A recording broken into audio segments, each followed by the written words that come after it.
பிஸ்மில்லாஹ்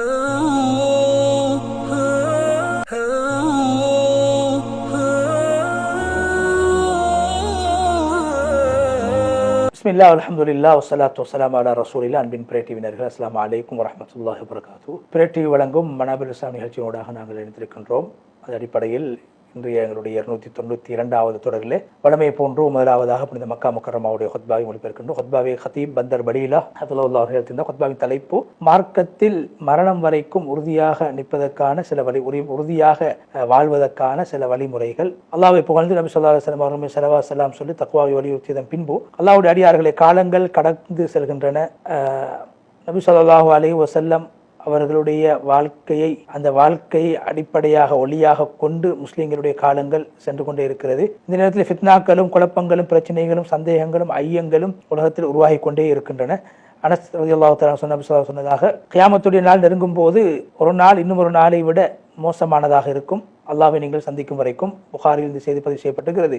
காலங்கள் கடக்க கடக்க உலகத்தில் சோதனைகளும் பிரச்சனைகளும் உருவாகி கொண்டே இருக்கும். இன்று உலகத்தில் ஏற்பட்டிருக்கக்கூடிய மிகப்பெரிய சோதனை பொருளாதார பண ரீதியான குறைபாடு அல்ல, பொருளாதார வீழ்ச்சி அல்ல, மாறாக மிகப்பெரிய சோதனை, மிகப்பெரிய பிரச்சனை தீனில் மார்க்கத்தில் ஏற்படக்கூடிய சோதனைகள். நம்பிக்கை இல்லாமல் போவது மார்க்கத்தில். நபி ஸல்லல்லாஹு அலைஹி வஸல்லம் அவர்கள் அல்லாஹ்விடத்தில் அதிகமாக துஆ செய்தார்கள், யா அல்லாஹ் என்னுடைய சோதனை என்னுடைய மார்க்கத்திலே ஆக்கி விடாதே, தீனிலே என்னை சோதித்து விடாதே. புகாரி முஸ்லிம் இந்த செய்தி பதிவு செய்யப்பட்டிருக்கிறது. இமாம் அஹ்மத் ரஹ்மத்துல்லாஹி அலைஹி அவர்கள் ஷஹர் இப்னு ஹௌஷப் அவர்கள் சொல்கிறார்கள், நான் நபி ஸல்லல்லாஹு அலைஹி வஸல்லம் மனைவி உம்மு சலமா ரலியல்லாஹு அன்ஹா இடத்தில் கேட்டு நபி ஸல்லல்லாஹு அலைஹி வஸல்லம் அதிகமாக கேட்ட துஆ இது. அப்போது உம்மு சலமா ரலியல்லாஹு சொன்னார்கள், நபி ஸல்லல்லாஹு அலைஹி வஸல்லம் அதிகமாக கேட்ட துஆக்கள் உண்டு. யா முகல்லிபல் குலூப், உள்ளங்களை பற்றக்கூடியவனே, என் உள்ளத்தை உன் மார்க்கத்தை உறுதியாக வைப்பாயாக. பிறகு நான் கேட்டேன், பிறகு நபி அவங்க அதிகமாக கேட்ட துஆ இது. சொன்னார்கள், யா முகல்லிபல் குலூப் சப்பித் கல்பி அலா தீனிக், உள்ளங்களை பற்றக்கூடியவனே, என் உள்ளத்தை உன்னுடைய மார்க்கத்தை பற்றி விடுவாயாக. பிறகு கேட்டேன், உம்மு சலமா ரலியல்லாஹு அன்ஹா அவர்களை பார்த்து நபி அவர்கள் சொன்னார்கள், இந்த உலகத்தில் உம்மு சலமாவே, ஒவ்வொரு மனிதனுடைய உள்ளத்தையும் அல்லாஹ் தஆலா அவனுடைய 2 விரல்களுக்கு இடையிலே வைத்திருக்கிறான். அவன் நாடினால் அதை நேராக ஆக்குவான், நாடினால் அந்த மனிதனை வழிதவர செய்து விடுவான். இதனால் ஒவ்வொரு முஸ்லீமும் தன்னுடைய மார்க்கத்தை பாதுகாக்கிற விடயத்திலே கரிசனை காட்ட வேண்டும். அல்லாஹ்வை சந்திக்க இருக்கிறோம் என்ற எண்ணத்தோடு வாழ வேண்டும். ஈமானை பாதுகாக்கக்கூடிய விடயங்களை பற்றி பிடித்துக் கொள்ள வேண்டும்.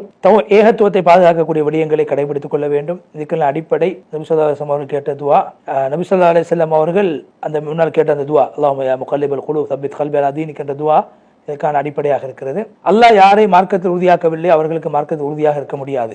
அல்லாஹ் குர்ஆனில் சொல்கிறான், நபியே நாங்கள் உங்களை மார்க்கத்தில் உறுதியாக நிலையாக வைக்கவில்லை என்றால் நீங்கள் அவர்களின் பக்கம் கொஞ்சம் கொஞ்சமாக சாய்ந்து விடுவீர்கள். சூரா அல் இஸ்ரா 24வது வசனம். நபி ஸல்லல்லாஹு அலைஹி வஸல்லம் அவருடைய நிலைமை இப்படி என்றால் நபி ஸல்லல்லாஹு அலைஹி வஸல்லம் அவர்களுக்கு பின்னால் இருக்கக்கூடிய ஏனைய படைப்பினர்களுடைய நிலைமை இவ்வாறு இருக்கும். ஈமான்தாரிகளுடைய பழக்கங்களில் உள்ள ஒன்றுதான் அவர்கள் அல்லாஹ்விடத்திலே துஆ செய்வார்கள், யா அல்லாஹ் எங்களுக்கு நேர்வழி காட்டியதற்கு பின்னால் எங்களுடைய உள்ளத்தை நீ வழி தவற செய்து விடாதே, யா அல்லாஹ் உன்னிடத்திலிருந்து உன்னுடைய ரஹ்மத்தை எங்களுக்கு தருவாயாக, நிச்சயமாக நீ கொடை அளிக்கக்கூடிய கொடையாளியாக இருக்கிற. சூரா ஆல் இம்ரான் 8வது வசனம். முஸ்லிம்களே, மார்க்கத்து உறுதியாக இருக்க வேண்டுமாக இருந்தால் கடைபிடிக்க வேண்டிய முதலாவது விஷயம் குர்ஆனுடைய விஷயத்தில் கவனம் செலுத்த வேண்டும். குர்ஆனை ஓதுவதை போன்று என்னுடைய கருத்தை விளங்க முயற்சிக்க வேண்டும், என்னுடைய விளக்கங்களை தெரிந்து கொள்ள முயற்சிக்க வேண்டும், குர்ஆனில் சொல்லப்பட்ட விடயங்களை அமல் செய்ய வேண்டும். அல்லாஹ் குர்ஆனில் சொல்கிறான், காஃபிர்கள் சொல்வார்கள் நாளை மறுமையில், காஃபிர்கள் சொல்வார், இந்த குர்ஆன் நபி அவர்களுக்கு ஒரே அடியாக அருளப்பட்டிருக்கலாமே. அல்லாஹ் சொன்ன, இல்லை, இந்த உங்களுடைய உள்ளத்தை உறுதிப்படுத்துவதற்காகவே இந்த குர்ஆனை நாங்கள் கொஞ்சம் கொஞ்சமாக இறக்கி வைத்திருக்கோம். சூரா அல் ஃபுர்கான் 32வது வசனம். அதே போல் 2வது மார்க்க உறுதியாக இருக்க வேண்டுமா, 2வது கடைபிடிக்க வேண்டிய விஷயம் நல்லவர்களோடு சகவாசம் கொள்ள வேண்டும், மோசமானவர்களை விட்டு தூரமாக வேண்டும். அல்லாஹ் குர்ஆனில் சூரா அல் கஹஃப் 28வது வசனம், நபியை நீங்கள் காலையிலும் மாலையில் அல்லாஹ்வை அழைக்கக்கூடியவர்கள் பக்கம்,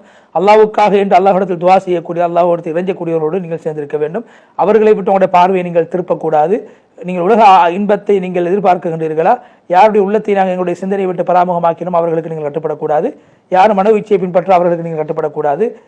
யாரு வரம்பு மீறுகிறார்களோ அவர்களுக்கு நீங்கள் கட்டுப்படக்கூடாது. சூரா அல் கஹஃப் 28வது வசனம். எனவே அடுத்தது மார்க்கத்தை உறுதியாக இருக்க வேண்டுமாக முன்னோர்களுடைய நல்லவர்களுடைய சம்பவங்களை ஞாபகம் செய்து பார்க்க வேண்டும். நபிமார்கள் ரசூல்மார்களுடைய சம்பவங்களை ஞாபகம் செய்ய வேண்டும். அல்லாஹ் குர்ஆனில் சொன்ன, நபியே நாங்கள் உங்களுக்கு முன்னோருடைய சம்பவங்களை சொல்கிறோம், அதன் மூலம் அவங்களுடைய உள்ளத்தை நாங்கள் உறுதிப்படுத்துகிறோம். இந்த விடயத்தில் உங்களிடத்தில் உண்மை வந்து விட்டது. குர்ஆன் என்பது நல்லுபதேசம் செய்யக்கூடியதாகவும் முஃமின்களுக்கு ஞாபகம் ஊட்டக்கூடியதாகவும். சூரா ஹூத் 120வது வசனம்.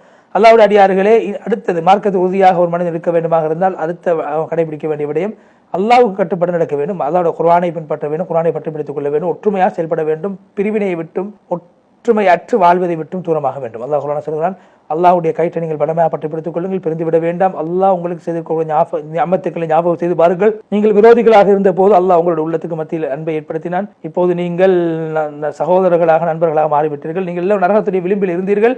அல்லாஹ் உங்களை பாதுகாத்தான். அல்லாஹ் அவ்வாறு அவனுடைய ஆயத்துக்களை அத்தாட்சிகளை, ஆயத்துக்களை, குர்ஆன் வசனங்களை நீங்கள் நேர்வழி பெற வேண்டும் என்பதற்காக தெளிவுபடுத்தும் சூரா ஆல இம்ரான் 103 வசனம். பிறகு அடுத்ததாக கடைபிடிக்க வேண்டிய விடயம் நல்ல அமல்களை தொடர்ச்சியாக இருக்க வேண்டும். அல்லாஹ் குர்ஆனில் சொல்கிறார், அவர்கள் ஏதாவது அவர்களுக்கு உபதேசிக்கப்பட்ட விடயங்கள் அவர்கள் செய்தால் அது அவர்களுக்கு கைராகவும் உறுதியாகவும் இருக்கும். அவர்களுக்கு நாங்கள் நல்ல மகத்தான கூலியை கொடுப்போம். அவர்களுக்கு நாங்கள் நேரான பாதையை காட்டுவோம். சூரா அன்-நிஸா 66, 67, 28 வசனம். அடுத்தது மார்க்கத்தில் உறுதியாக இருக்க வேண்டும் கடைபிடிக்க அடுத்த விடயம் அல்லாஹ் சாலிஹான அமல்கள் மிக சிறந்த அமல் தான் அல்லாஹ்வை கொண்டு நம்புவது. அல்லாஹ் குர்ஆனில் சொல்கிறான், ஈமான் கொண்டவர்கள் அல்லாஹ் உலகத்திலும் மறுமையிலும் உறுதியான வார்த்தையை கொண்டு அவர்கள் உறுதிப்படுத்துவான்.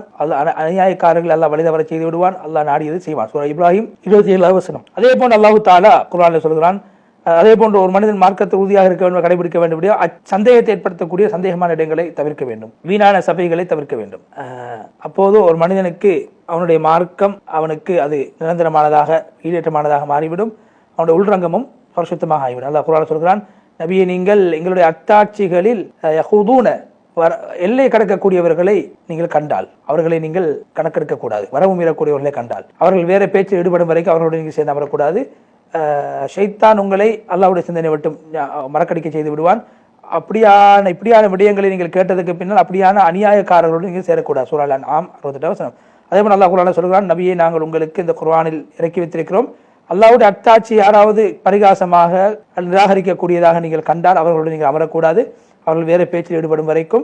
அப்படி நீங்கள் அமர்ந்தால் நீங்களும் அவர்களை போன்றவர் அல்லாஹ் தஆலா முனாஃபிகீன்களையும் காஃபிர்களையும் நரகத்தில் ஒன்று சேர்ப்பான் என்பதை சொல்லி குத்பாவுடைய முதல் பகுதியை பற்றி விடைபெற்று சென்று இரண்டாவது பகுதியில் ஹத்தீப் பந்தர் பலீல் அவர்கள் அல்லாஹ் புகழ்ந்து நபி ஸல்லல்லாஹு அலைஹி வஸல்லம் சொல்லி தக்வா வலியுறுத்தியதன் பின்னால் யார் உலகத்தில் தனிமையில் இருக்கும் போது அல்லாஹ் பார்க்கிற உணர்வோடு வாழ்வாரோ அல்லாஹ் அவர்களுக்கு பாதுகாப்பை கொடுப்பான். மரணிக்கக்கூடிய நேரத்திலே ஒரு அடியான் அல்லாஹ்வை சந்திக்கும் போது பரிசுத்தமானவனாக அல்லாஹ்வை சந்திப்பது மிகப்பெரிய பாக்கியமாகும்.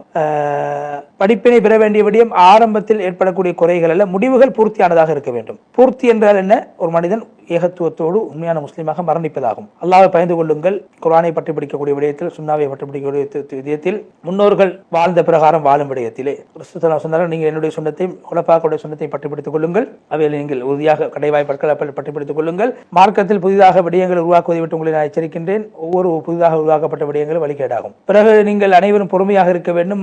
மார்க்க விடயத்தில் பொறுமையாக, ஃபித்னாவுடைய காலத்தில் இருக்கக்கூடியவர் தன்னுடைய கையிலே நெருப்பு தணலை சுமப்பதை போன்று அபூ ஸஅலபா அல்-ஹுஷைரி சொன்னதாக, உங்களுக்கு பின்னால் பொறுமையுடைய நாட்கள் இருக்கிறது. அந்த காலத்தில் பொறுமையாக இருப்பது ஒரு மனிதன் நெருப்பு தணலை கையில் வைத்துக் கொண்டிருப்பதை போன்று சிரமமானதாக இருக்கும். அந்த காலத்தில் அமல் செய்யக்கூடியவர்களுக்கு உங்களில் 50 பேர்களுடைய நன்மை கிடைக்கும். அந்த காலத்திலே அமல் செய்யக்கூடிய மனிதனுக்கு நன்மையாக உங்களில் 50 சஹாபாக்கள் செய்த நன்மை அல்லாஹ் தஆலா கொடுப்பான். அப்போ சஹாபாக்கள் கேட்டார்கள், அவர்களில் 50 பேர்களா என்று. சஹாபாக்கள் இல்லை, உங்களில் 50 பேர்கள் நன்மை செய்த என்ன நன்மை கிடைக்கும்? அதே நன்மை ஃபித்னாவுடைய காலத்தில் நன்மை அமல் செய்யக்கூடியவர்கள் கிடைக்கும் என்று சொன்னார்கள். இறுதியாக நபி ஸல்லல்லாஹு அலைஹி வஸல்லம் சொல்லுங்கள் என்று சொல்லி நீண்ட ஒரு துஆவை செய்து ஹத்தீப் பந்தர் பலீல் ஹஃபிதஹுல்லாஹ் முழுமையாக மக்கா முக்கர்ரமாவுடைய குத்பா விடைபெற்று